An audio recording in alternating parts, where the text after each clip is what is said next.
सीता जब छोटी थीं, तब अपनी सखियों के साथ बाग में खेल रही थीं, तभी उनकी नज़र तोते की एक जोड़ी पर पड़ी। दोनों आपस में कुछ बातें कर रहे थे। सीता जाकर उनकी बातें चुपके से सुनने लगी। तोते की जोड़ी कह रही थी कि भविष्य में राम नाम का एक प्रतापी राजा होगा, जिसका विवाह सुंदर राजकुमारी सीता से होगा।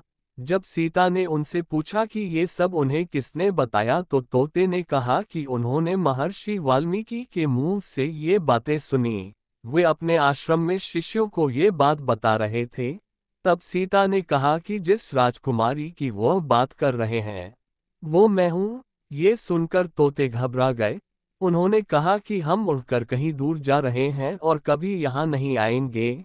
सीता ने उन्हें रोक दिया और कहा कि वह उन्हें अपने साथ रखेंगी। इस पर तोतों ने कहा कि वे आज़ाद पंछी हैं और किसी पिंजरे में बंद होकर नहीं रह पाएंगे। सीता ने कहा कि वह और भी बातें सुनना चाहती है, इसलिए उन्हें नहीं जाने देगी। तोतों की जोड़ी ने खूब विनती की, मगर सीता ने टस से मस नहीं हुई। बाद में सीता ने नर तोते से कहा कि ठीक है, वह उसे छोड़ रही है, मगर मादा तोते को वह अपने पास ही रखेगी। नर तोते ने कहा कि उसकी पत्नी गर्भवती है, ऐसा न करें, दोनों को साथ रहने दें। सीता ने उनकी एक न सुनी। उन्होंने नर तोते को तो छोड़ दिया, मगर मादा तोते को अपने साथ महल में बंदी बना लिया। नर तोता अपने साथी का वियोग सह नहीं सका।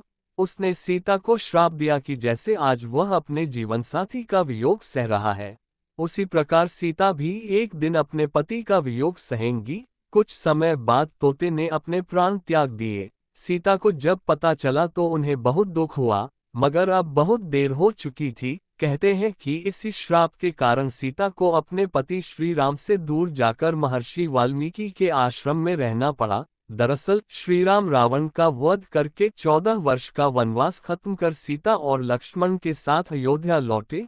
उसके बाद कुछ लोग सीता की पवित्रता पर सवाल उठाने लगे।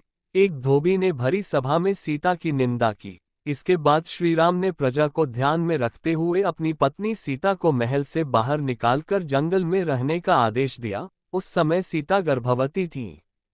उन्होंने वाल्मीकि के आश्रम में ही अपने पुत्रों लव और कुश को जन्म दिया। कहते हैं कि जिस धोबी के कहने पर श्री राम को अपनी पत्नी को छोड़ना पड़ा, वो पिछले जन्म में वही तोता था जिसने सीता को श्राप दिया था।